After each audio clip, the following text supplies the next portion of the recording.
Você não está só. Cada ser humano carrega um fardo. Andamos todos exaustos por causa dos pesos que arrastamos e dos desafios que enfrentamos. Temos perguntas que não sabemos responder, problemas que não sabemos resolver. Mas, e se encontrássemos auxílio?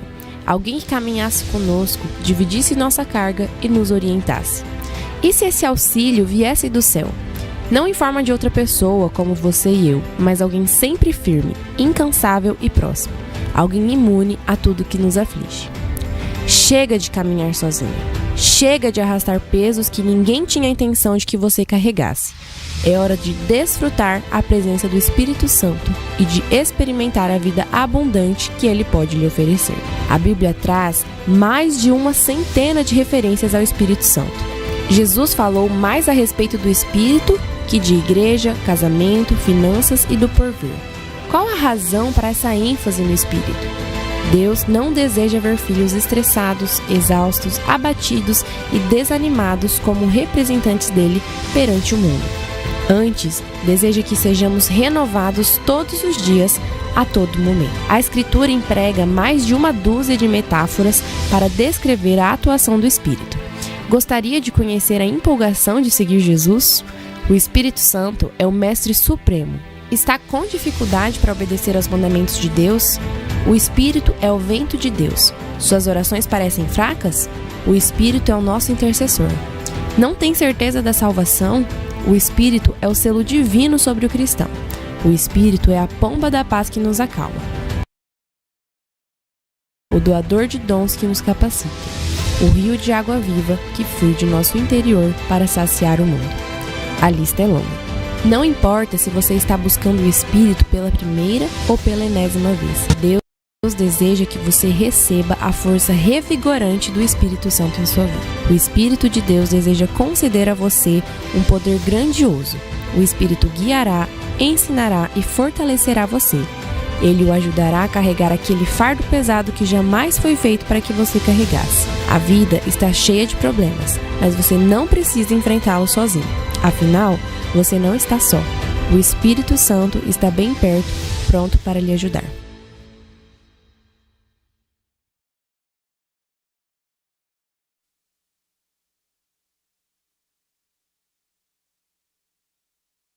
Não estamos sós e que o Espírito Santo caminha conosco. Semana passada falamos um pouquinho a respeito, já começamos essa série, né? Você não está só, e falamos que o Espírito Santo, primeiro, é uma pessoa, é um ser, não é uma coisa, mas é um ser, é uma pessoa enviada pelo Pai a pedido do Filho. E de forma bem específica, falamos semana passada que o Espírito Santo é aquele que nos ensina, é aquele que nos guia, aquele que nos direciona nessa vida. E nessa segunda mensagem sobre o Espírito Santo, dentro dessa série, nós falaremos do Espírito Santo como vento.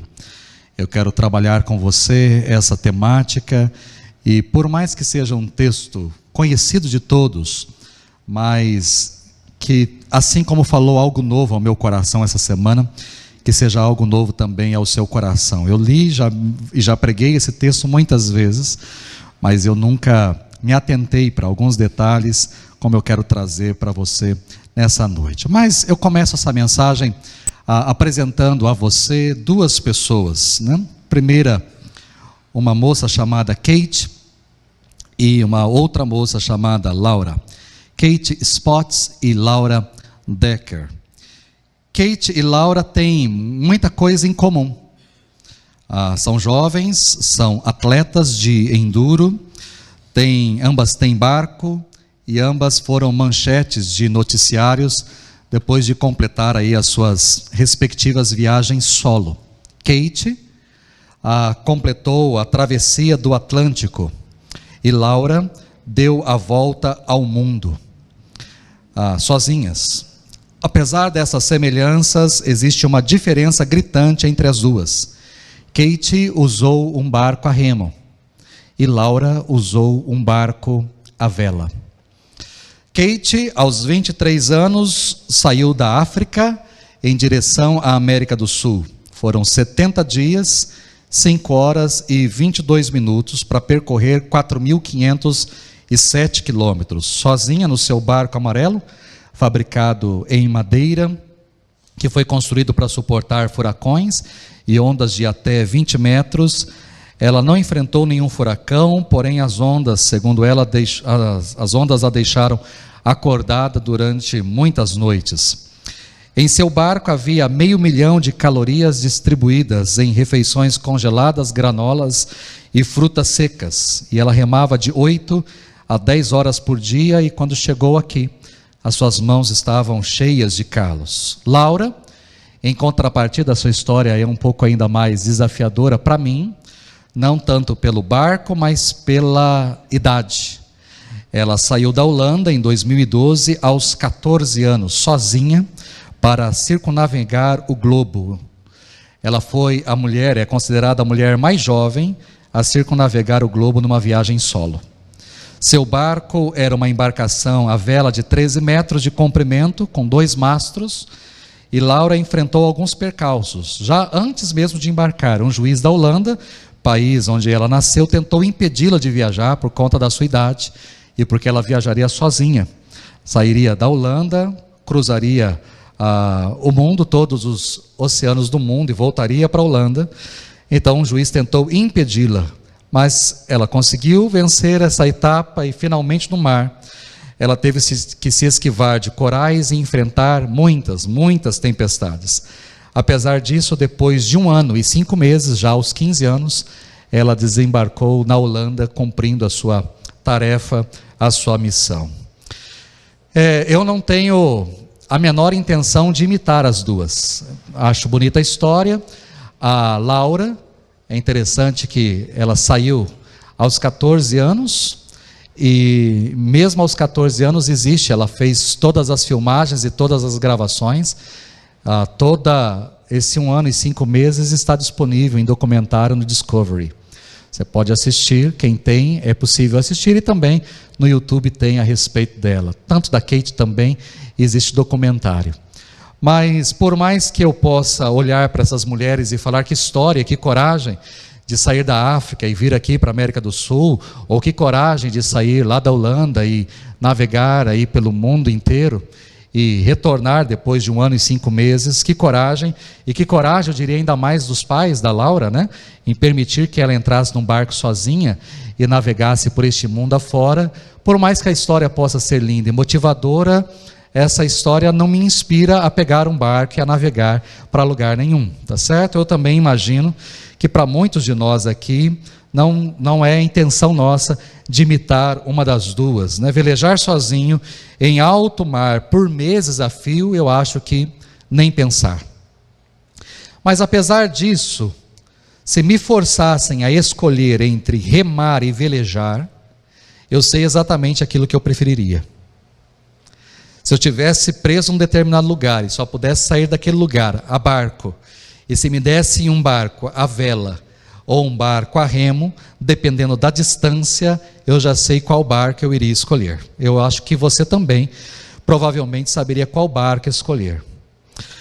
E talvez você fale, mas pastor, o que isso tem a ver com o Espírito Santo? Bom, isso tem a ver porque, por mais que seja uma história, são histórias verídicas e histórias de 2 meninas, de 2 moças, esses 2 barcos podem representar, esses 2 tipos de barco podem representar a nossa vida espiritual. Remar ou velejar? Qual desses 2 barcos representa a sua vida espiritual? O barco a remo ou o barco à vela? Foi mais ou menos essa pergunta que Jesus fez a um certo líder religioso que foi visitá-lo tarde da noite. E essa história conhecida de todos nós, está registrada no Evangelho de João, capítulo 3, no versículo de número 1, eu vou ler do verso 1 até o verso 9. Mas essa história diz a respeito de Nicodemos. Havia um fariseu chamado Nicodemos, uma autoridade entre os judeus. Naquela época, havia não mais que 6.000 fariseus em todo Israel. 6.000 fariseus, não mais que isso. E entre esses 6.000 fariseus estava Nicodemos. O Sinédrio era o conselho máximo, de liderança judaica. O sinédrio era a nata da sociedade dos fariseus, onde ficavam os principais fariseus ou os principais religiosos dessa nação. E dentre os 71 homens que compunham o sinédrio estava Nicodemos. Então o texto lido pode apresentar Nicodemos como uma autoridade. Alguns versículos mais à frente, no verso de número 10, diz que Nicodemos, Jesus o chama de mestre em Israel. Ora, embora você seja mestre em Israel, esta é a expressão que Jesus utiliza para ele, sugerindo que Nicodemos era muito mais que um fariseu. Era um fariseu que ocupava uma posição elevada, uma posição especial. Nicodemos era um líder, era uma autoridade, era um mestre, era um homem extremamente religioso. Mas este homem veio até a presença de Jesus, e o verso 2 nos diz que ele veio a Jesus à noite e disse: mestre, sabemos que ensinas da parte de Deus, pois ninguém pode realizar os sinais miraculosos que estás fazendo se Deus não estiver com ele. Ora, Nicodemos era um sujeito escrupuloso e diplomático. Escrupuloso porque ele veio à noite para evitar que qualquer outra pessoa pudesse ver a conversa dele com Jesus. Então ele vai na calada da noite, no momento onde as ruas estavam vazias, onde as pessoas já estavam recolhidas, para que ele pudesse conversar com Jesus sem olhos ou sem olhares sobre eles. E Nicodemos era diplomático, porque usou de elogios, no intuito de causar uma boa impressão em Jesus. Mas Jesus não era escrupuloso e nem diplomático. Jesus era direto. E Nicodemos sequer havia feito alguma pergunta, e Jesus já saiu trazendo-lhe uma resposta, que é o que está no verso 3. Em resposta, Jesus declarou: digo-lhe a verdade, ninguém pode ver o reino de Deus se não nascer de novo. Jesus não estava conversando com qualquer pessoa. Nicodemos era mestre, era um homem da religião, era um homem do ensino, era um homem versado, era um homem conhecido, e dentro da hierarquia da religião da época, ele era um dos tops, ele era uma das pessoas mais altas. Hoje, por exemplo, dentro de algumas igrejas existem hierarquias. Na igreja presbiteriana nós não temos hierarquia. As igrejas episcopais possuem.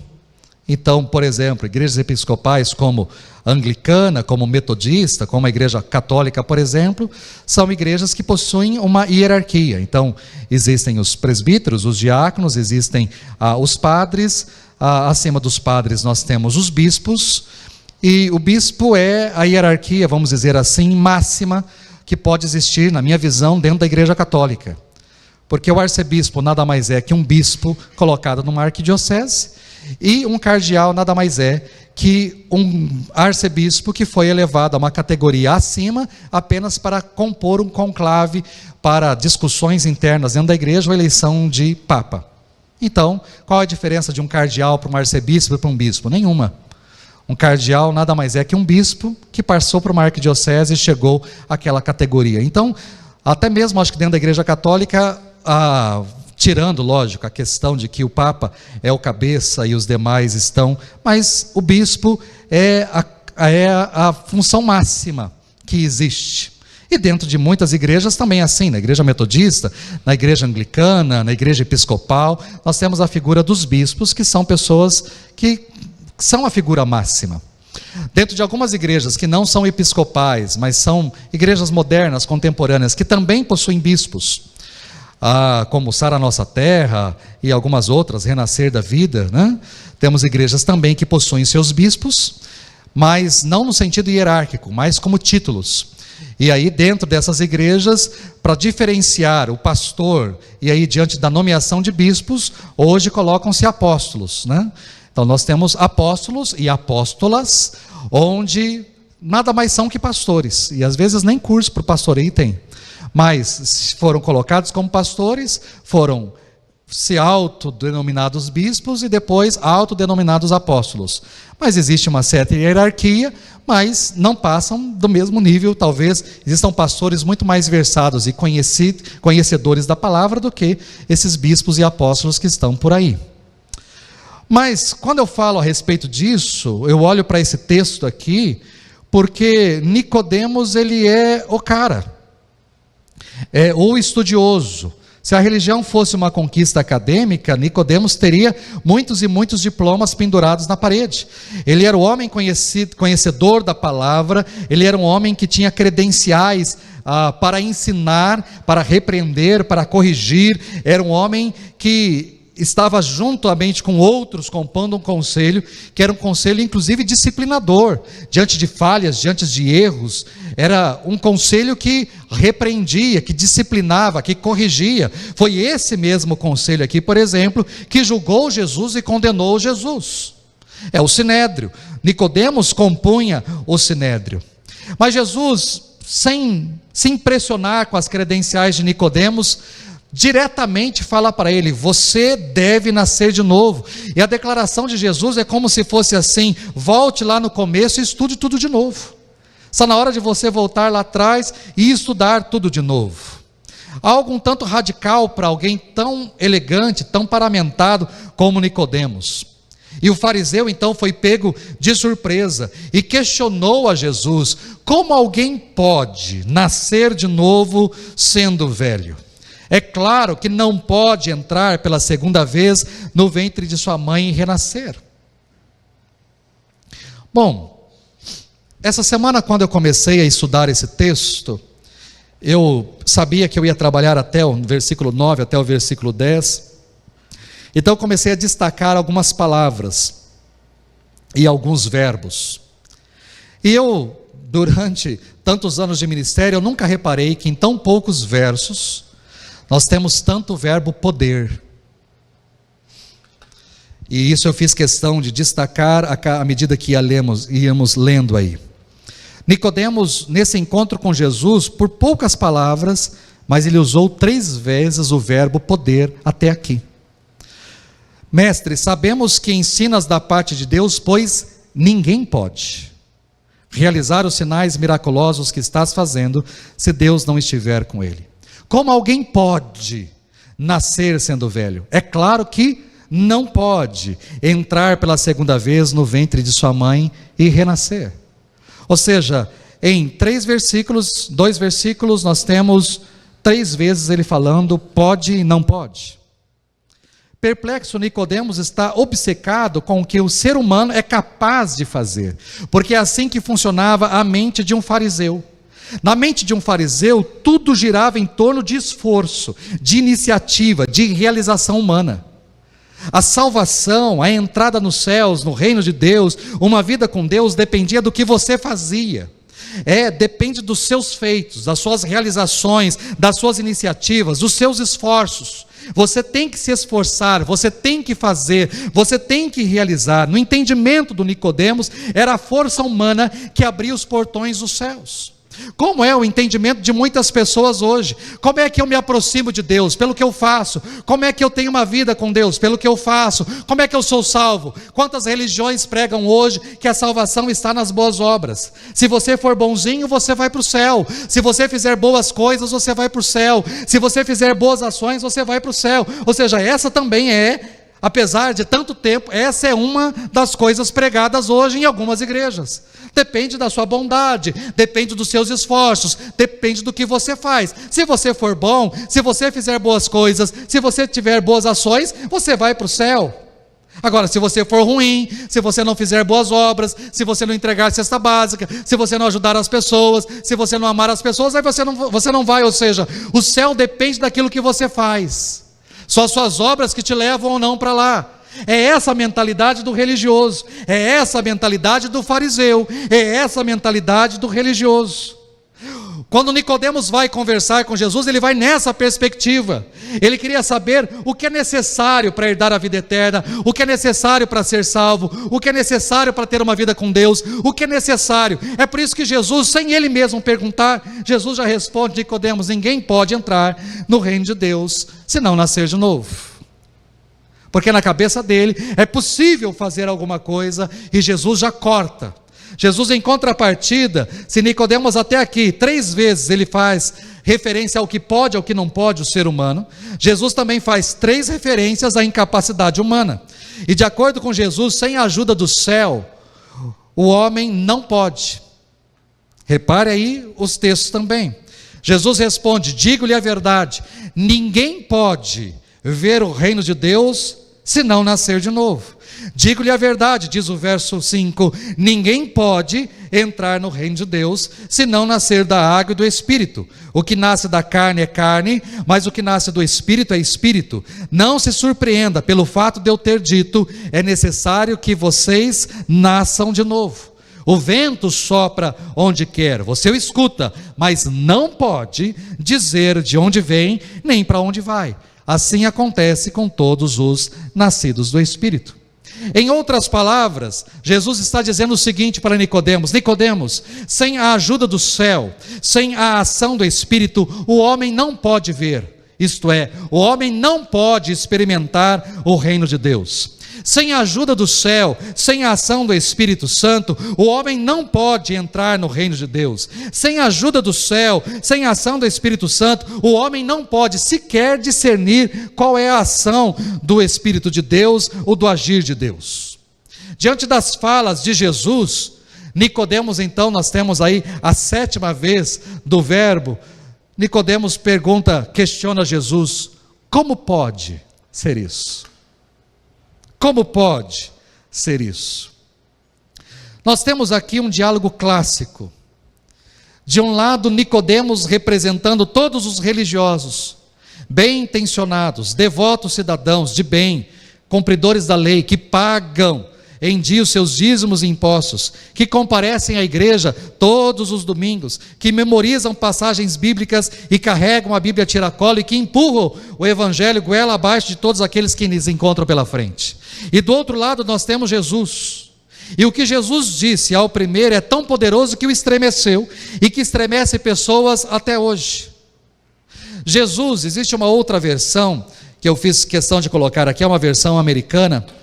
E essa versão diz assim no verso 5 e no verso 6: eu afirmo que ninguém entrará no reino de Deus sem nascer da água e do Espírito. E essa versão, que é a nova versão, não temos em português, seria a nova Bíblia Viva, né? A versão da nova Bíblia Viva, não sei como é que seria em português, porque a Bíblia Viva já é a nova Bíblia Viva, seria mais ou menos isso. Mas aí no verso 6 ela diz o seguinte: o ser humano pode gerar apenas vida humana, mas o Espírito Santo faz nascer vida espiritual. Na nossa versão diz: o que é carne gera carne, e o Espírito gera Espírito. Aqui o ser humano pode gerar apenas vida humana, mas o Espírito Santo faz nascer vida espiritual. Jesus está dizendo para Nicodemos o seguinte: Nicodemos, há muita coisa em jogo. Ninguém consegue se relacionar com Deus se não nascer de novo.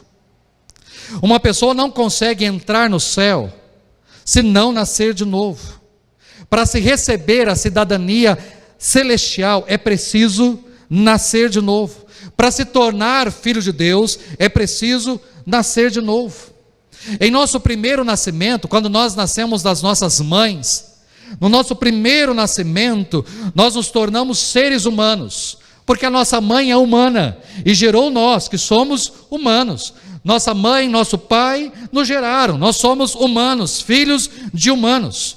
Mas o nosso segundo nascimento, quando nós nascemos de Deus, quando nós nascemos através do Espírito de Deus, nós nos tornamos novas criaturas.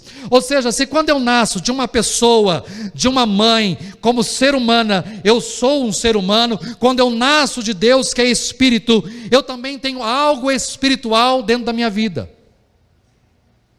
Nós, como crentes no Senhor, não temos apenas a natureza humana, mas nós carregamos dentro de nós também a natureza espiritual. É a ação do Espírito Santo de Deus nas nossas vidas. Se não fosse a ação do Espírito Santo, nós não estaríamos aqui. Se não fosse o Espírito Santo de Deus, nós não reconheceríamos Jesus. Se não fosse o Espírito Santo de Deus, nós não teríamos acesso ao Pai. Se não fosse o Espírito Santo de Deus, nós não teríamos nascido de novo. Nós não seríamos filhos adotivos do nosso Deus e Pai. Nós não teríamos Jesus como nosso irmão. É a ação do Espírito Santo de Deus que mudou tudo isso na nossa vida. É por isso que o apóstolo Paulo, em 1 Coríntios capítulo 12, ele nos diz que ninguém pode dizer Jesus é Senhor a não ser pelo Espírito Santo.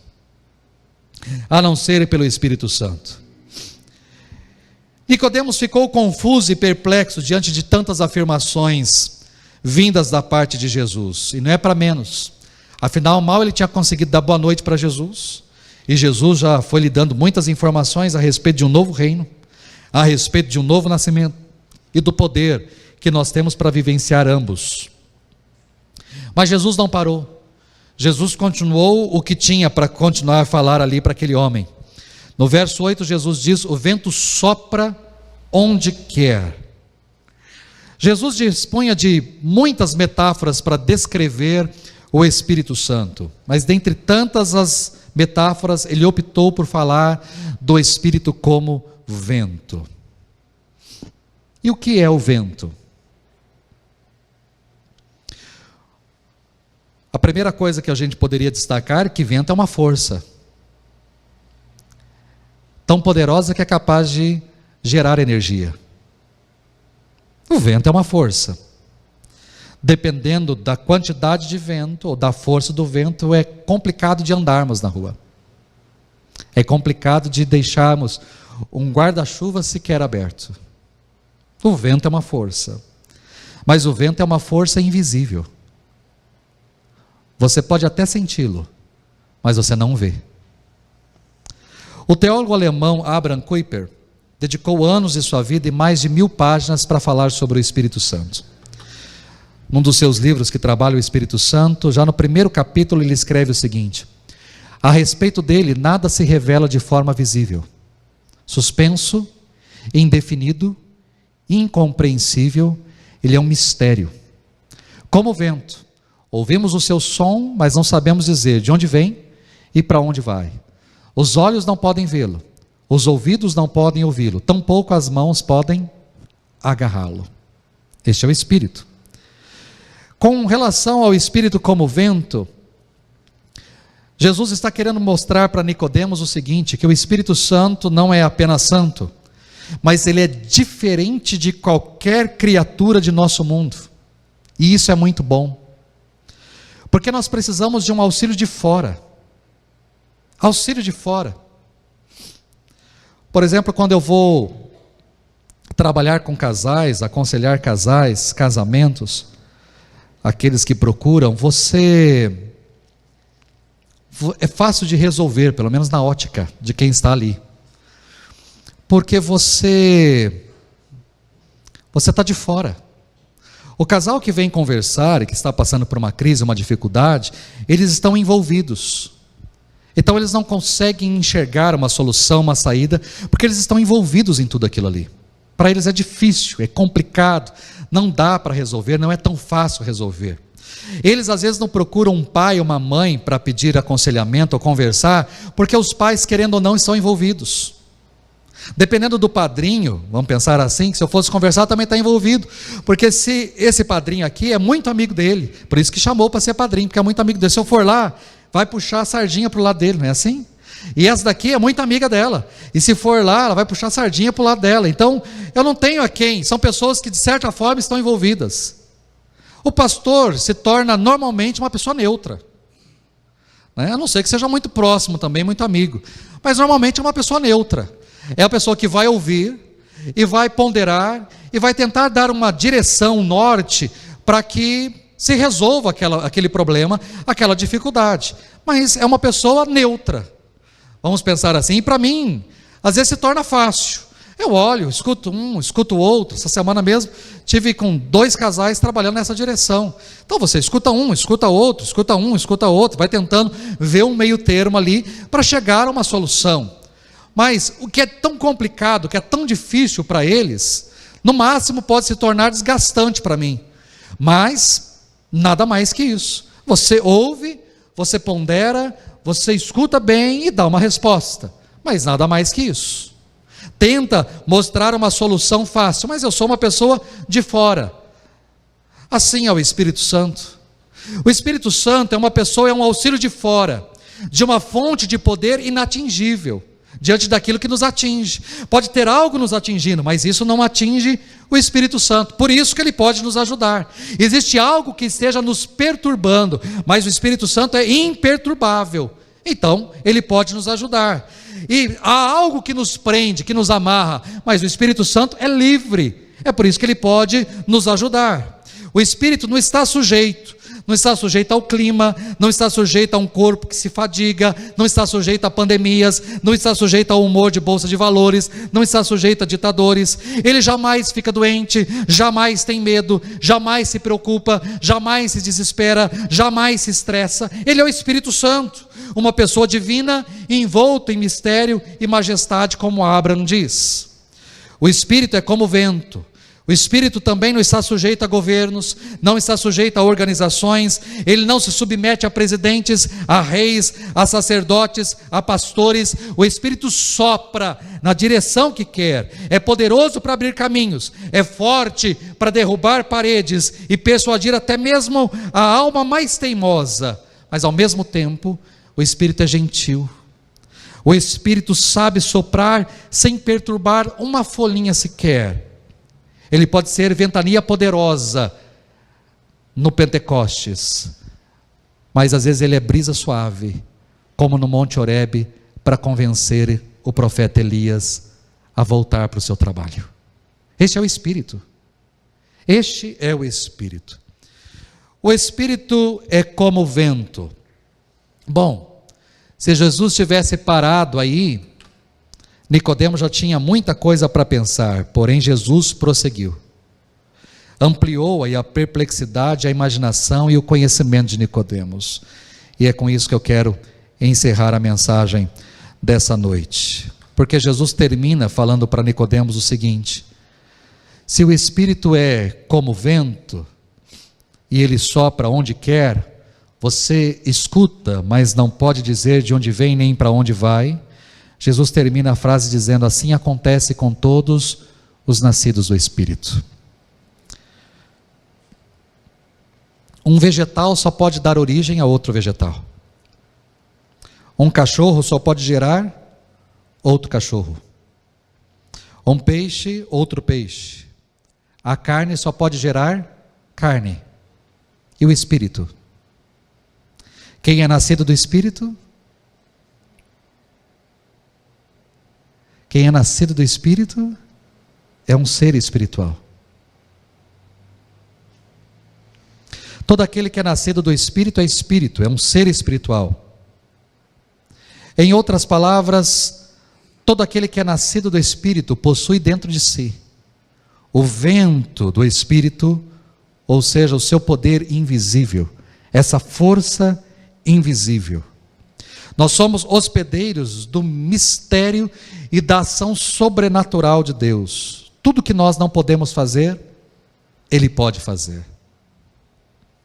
Imagine o seguinte: imagine se lá no princípio de todas as coisas, antes de todas as coisas, quando Deus criou o universo, diz que no princípio criou Deus os céus e a terra era sem forma e vazia.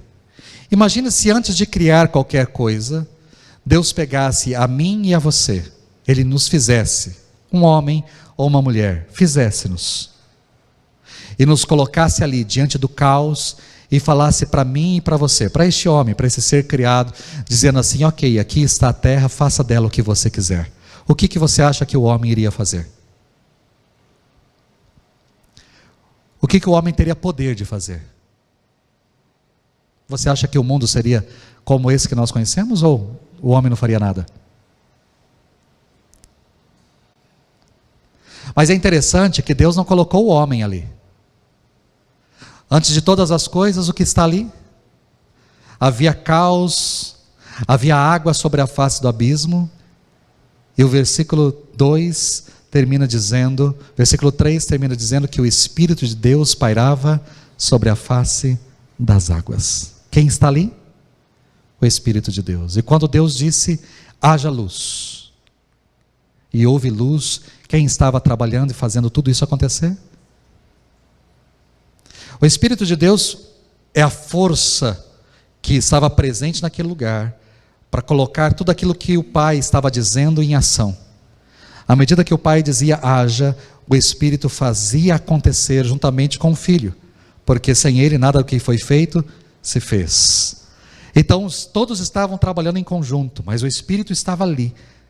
A visão que eu tenho quando eu leio esse texto, e principalmente no original, quando fala desse ruá, desse vento, desse espírito que estava presente ali, porque a palavra espírito em hebraico é vento, é ruá, é vento, é força.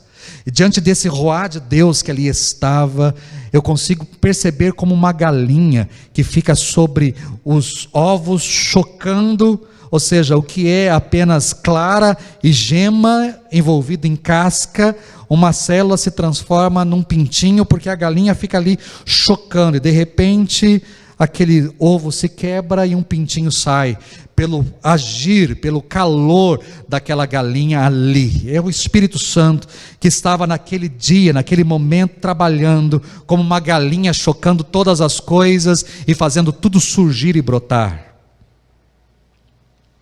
É assim que o texto bíblico nos apresenta. É essa força, e o que me encanta é que essa força invisível de Deus, esse poder invisível de Deus, está dentro de mim, está dentro de você. Nós somos hospedeiros deste poder, hospedeiros dessa força, e se eu não posso algo, Ele pode. E é isso que eu tenho que parar diante dessa conversa tão simples de Nicodemos com Jesus. Eu tenho que parar e aplicar isso na minha vida, porque existem coisas que eu tenho dificuldade de realizar, existem coisas que eu tenho dificuldade para fazer, e assim também você. Talvez você tenha dificuldade em perdoar uma pessoa. É difícil para mim, pastor, perdoar alguém. É difícil para mim resolver este problema, é difícil para mim abandonar este vício, é difícil para mim eliminar esse pecado da minha vida, deixar essa pornografia, acabar com esse caso extraconjugal, é difícil para mim parar de criar intrigas e confusões, é difícil para mim guardar a língua e parar de fazer fofocas e trazer maledição, é difícil para mim, é complicado para mim, e talvez você esteja com essa dificuldade para fazer algo assim. E aí nós voltamos lá atrás à ilustração que eu trouxe no início dessa mensagem. Talvez você esteja na sua vida como um barco a remo, e você esteja tentando com as suas forças mudar as coisas, mas você não consegue mudar, porque você está vivendo a sua vida remando, e você está com o remo nas mãos dizendo, não, eu consigo, eu vou dar conta, eu vou mudar esse casamento, não, eu vou mudar a minha vida, não, eu vou conseguir vencer esse vício, não, eu vou conseguir vencer esse pecado, e você está tentando, remando, você tem tentado na sua vida remar, e mudar as coisas na sua vida, e tem muita dificuldade para fazer, algo que o Espírito Santo pode fazer de forma fácil e tranquila. É isso que Jesus está dizendo para Nicodemos. Nicodemos, quem é nascido de Deus, quem nasce de novo, quem é nascido de Deus, tem um vento dentro dele, uma força dentro dele. Não é você, Nicodemos, não é o que você faz, não é como você haja ou deixa de agir. É o Espírito Santo dentro de você, é essa força dentro de você. Não é você, Nicodemos.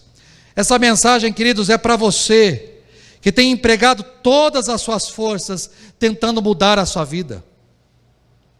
E como existem pessoas tentando mudar de vida, tem boas intenções, mas pastor, eu tenho boas intenções, como eu quero mudar, mas eu não consigo, como eu quero ser um marido melhor, mas eu não consigo, como eu quero ser uma esposa melhor, eu quero ser um pai melhor, mas eu não consigo, eu quero ser um filho melhor, mas eu não consigo, eu quero ser um profissional melhor, eu quero ser mais crente, quero buscar mais a presença de Deus, eu quero ser mais usado, mas eu não consigo, eu tento, mas eu não consigo. É lógico, você está remando,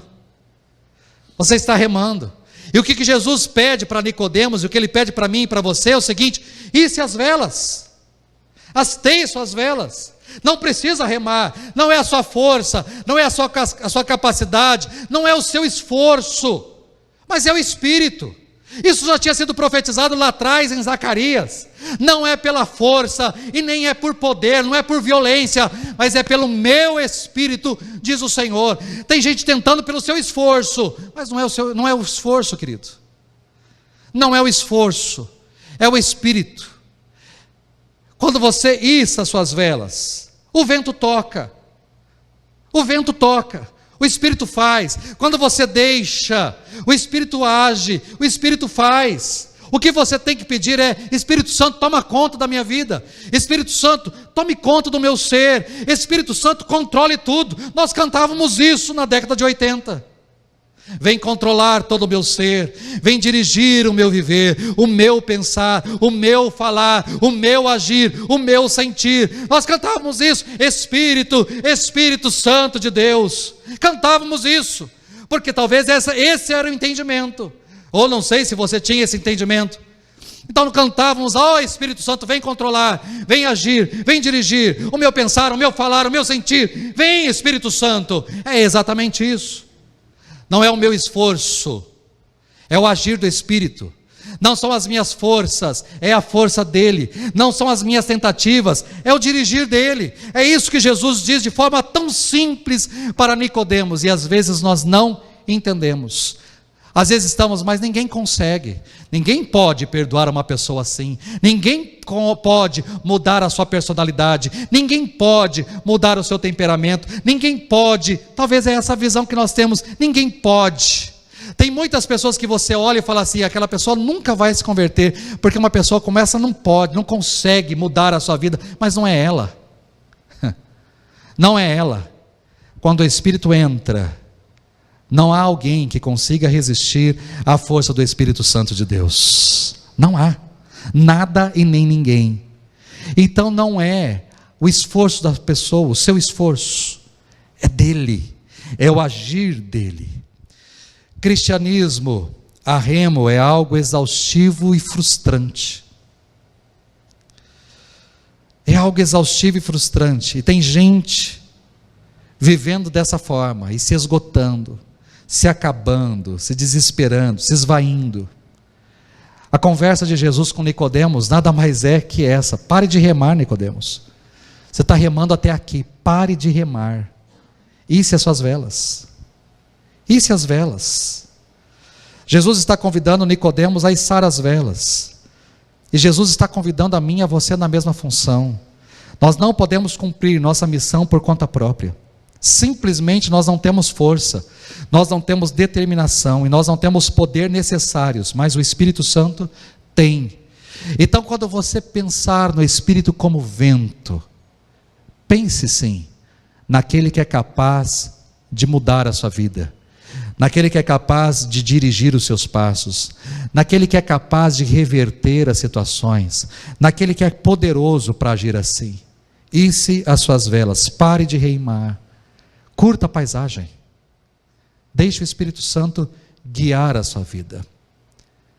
Pare de tentar e deixe Ele agir. Deixe-o agir em sua vida em nome de Jesus.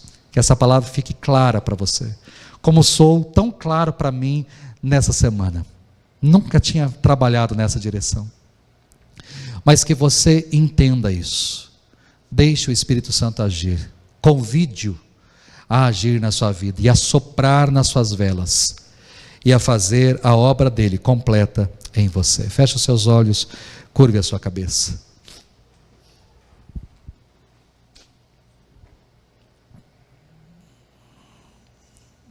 Será que você tem remado demais?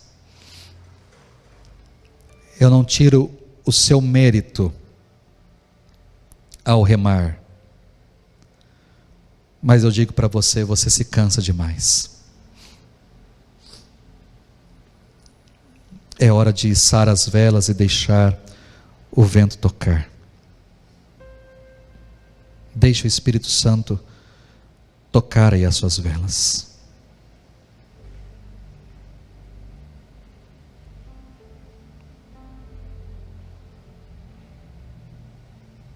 Pai, obrigado por essa conversa simples e profunda que Jesus e Nicodemos tiveram, e porque João fez questão de registrá-la. Às vezes lemos essa passagem e só nos atentamos ao detalhe de que precisamos nascer de novo. E aí dizemos para todo mundo: nascemos de novo. Somos nascidos de novo. Nascemos de Deus. Somos filhos de Deus.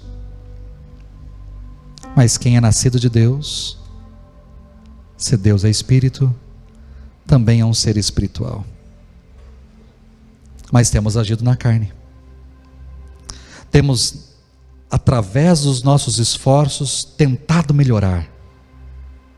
Através dos nossos esforços, temos tentado ser uma pessoa melhor. E às vezes nos esquecemos do que Jesus disse para Nicodemos: a carne gera carne, mas o Espírito gera Espírito. Quem é nascido do Espírito possui a força do Espírito. E às vezes nós deixamos essa força de lado, como se estivéssemos num barco à vela. Abaixamos as velas e tentamos remar para chegar do outro lado. E nos esquecemos de que podemos içar as velas e deixar que o Teu Espírito nos toque na direção correta. Que essa mensagem, ó Deus, entre no nosso coração e que ela nos faça refletir, pensar o que temos feito, como temos feito. Eu quero deixar de mentir. Tenho me esforçado para parar de mentir. Tenho me esforçado para deixar de contar histórias. Tenho me esforçado para mudar o meu casamento. Tenho me esforçado. Não. Que a gente aprenda a içar as velas e deixar o Teu Espírito. Que a nossa oração nessa noite seja: Espírito Santo, seja bem-vindo nas nossas vidas. Espírito Santo, entre e mude o que tem que ser mudado. Espírito Santo, me leve na direção correta. Espírito Santo, transforme o meu pensar, transforme o meu falar, transforme o meu agir, transforme os meus relacionamentos. Espírito Santo, transforme o modo como eu trato a minha esposa, o meu marido, os meus filhos, o meu pai. Espírito Santo, transforme os meus relacionamentos lá no trabalho. Espírito Santo, transforme, mude. Espírito Santo, entre com a sua força e faça aquilo que eu não posso com os meus esforços fazer. Que seja essa a nossa oração nessa noite, Senhor. E escute essa oração, não só nessa noite, mas na nossa caminhada, no nosso dia a dia. Escute e trabalhe as nossas vidas. Essa é a nossa oração. Em nome de Jesus. Amém e amém. Que Deus nos abençoe. Em nome de Jesus, eu vou pedir para o pessoal da diaconia segurar as crianças para mim lá fora. Nós vamos ver os avisos dessa semana. Eu vou encerrar o culto. Aí as crianças vão se apresentar, tá certo? E vou já explicar o porquê. Porque quando nós cantamos alguma música, jogamos alguma música e transmitimos, o Facebook e o YouTube derrubam. E às vezes por causa de uma apresentação, nós perdemos o culto inteiro. Aí perdemos a mensagem, perdemos tudo. Então os irmãos que estão em casa verão a apresentação. E os irmãos que estão aqui assistirão as crianças se apresentando. Mas depois de encerrado o culto, tudo bem? Porque nós já tivemos problema no Dia das Mães e em outras apresentações. As crianças vêm, nós lançamos na hora, o Facebook derruba. E aí a gente tem que entrar, tentar provar que a gente tem licença e a gente não tem, né? Porque a gente está usando uma música normal da internet, veiculada, que foram colocadas para apresentação de crianças, e nós não temos essa licença. Aí derruba. Até a gente provar, a gente perde tudo. Então nós vamos ver os avisos, eu vou explicar algumas coisas, fazer a oração final, impetrar a bênção, depois as crianças vão entrar para se apresentar.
tá ministrando, tá power. Deus tá derramando sobre este lugar.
Muito bem, ontem nós tivemos um tempo gostoso com os pais da nossa igreja, um happy hour.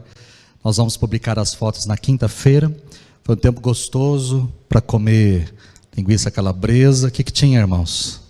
Só que tinha quibe, tinha bolinha de queijo, tinha pastel, tinha coxinha, tinha moela ao molho, tinha pernil desfiado, tinha batata frita, tinha anéis de cebola, tinha torresmo, tinha frango a passarinho. Eu acho que esqueci algumas coisas ainda. Estava bom. Pensa na engorda. Foi gostoso, um tempo gostoso da gente conversar e bater papo. Estávamos falando com os presbíteros hoje de manhã que o ano que vem nós vamos fazer a mesma intenção, tanto para as mães quanto para os pais, mas uma semana antes. Porque ontem eu gostaria muito que os pais estivessem, mas alguns estavam em apresentação dos filhos, alguns estavam viajando. Então, se o Senhor assim permitir, no ano que vem nós faremos, ao invés do segundo sábado, nós faremos no primeiro sábado, para que todos os pais estejam. E das mães também. Ao invés do segundo sábado de maio, faremos no primeiro domingo de maio, para que todas as mães estejam presentes, né? Para que a gente tenha esse tempo gostoso e produtivo para a vida das mães e dos pais. Mas foi um tempo muito bom, foi bênção de Deus. Eu quero agradecer, por mais que as fotos e o agradecimento venham na quinta, mas eu quero agradecer toda a equipe de trabalho, né? O pessoal que veio para ornamentar, veio para fritar todas as coisas. Eu acho que eles não vão fritar coisa para o resto do ano, né? Só o ano que vem eles fritam, mas foi muito gostoso, foi muito bom esse tempo com os irmãos. A semana que vem, final de semana que vem, temos atividades especiais aqui na igreja. Nós vamos ter um congresso de família, mas para não trabalharmos casamento no domingo, eu vou trabalhar casamento no sábado. Então, casais, vai ter uma atividade especial no sábado à noite para casais, tá certo? Porque quando fala congresso de família, já pensa em casamento. Ele não é o objetivo só trabalhar casamento. Então, no sábado à noite, para casais. Então, os casais virão e serão ministrados aqui. No domingo de manhã e domingo à noite, são dois cultos diferentes. Então, são pregadores diferentes ou mensagens diferentes. Então, você pode, na semana que vem, estar de manhã e à noite, porque as mensagens serão em direções diferentes. Serão as duas transmitidas, mas de teores diferentes. Aí, voltado para a família, relacionamento familiar. O objetivo nosso é trabalhar relacionamento, principalmente pais e filhos nessa direção. Então, quantos adultos estarão aqui, jovens e adolescentes estarão tanto de manhã quanto à noite no salão social, e as crianças estarão na casa, no ministério infantil. Então, nós nos dividiremos, porque terá gente trabalhando com crianças lá, e terá um casal trabalhando com jovens e adolescentes no salão. E aí teremos gente trabalhando conosco aqui no templo. Então, estamos trazendo a família de Dourados, de pastores, de missionários, são peruanos, se eu não me engano, vieram para o Brasil, fazem um trabalho lindo em Dourados, principalmente na área da adolescência, da juventude, e são pastores lá e virão ministrar aqui aos nossos corações. Estejam, é para a igreja e para pessoas de fora, convidem outras pessoas, queremos ter esse evento muito bonito aqui no próximo final de semana. E talvez eu entre em contato para saber se tem gente que pode ou abrigar na sua casa. Se quiser já entrar em contato comigo, fique à vontade. Pastor, eu posso hospedar na minha casa. Pastor, eu posso dar um almoço. Pastor, eu posso dar uma janta. Pastor, eu posso levar para almoçar. Posso levar para jantar. Eu agradeço de todo o coração que divide a nossa carga, nosso trabalho aqui também. Tá certo? Eu acho que de avisos são esses aí. Vamos ficar em pé, vamos orar e receber a bênção. E depois nós encerraremos o culto. Teremos, para aqueles que estão em casa, um segundo vídeo, tá certo? Que já está sendo aberto agora. Então, ao encerrarmos aqui, enquanto as crianças se posicionam, vai começar uma outra transmissão com a apresentação. Então, os irmãos em casa, fiquem atentos, que vai começar em seguida a apresentação. Mas aí, se por acaso derrubar o YouTube ou o Facebook, derruba só a apresentação, a gente não perde o culto. Pai, eu quero te agradecer por esse tempo, por essa noite, pelas nossas vidas, e te agradecer por tudo aquilo que fizemos neste lugar. E que depois, quando sairmos daqui, que o Senhor nos leve para casa em paz, em segurança, e dê-nos, ó Deus, uma noite de descanso abençoada e uma semana também repleta da tua graça e da tua bênção. Oramos desde já para o próximo final de semana, para esse congresso de família e tudo aquilo que o Senhor fará para casais, para jovens, adolescentes, para as crianças, para os pais que aqui estão, que sejamos poderosamente ministrados e alcançados pelo teu favor. E que realmente, ó Deus, em tudo nessa semana, também possamos sentir a presença e o soprar do teu Espírito Santo nas nossas vidas, dirigindo os nossos passos e nos abençoando. É assim que oramos, em nome de Jesus, amém.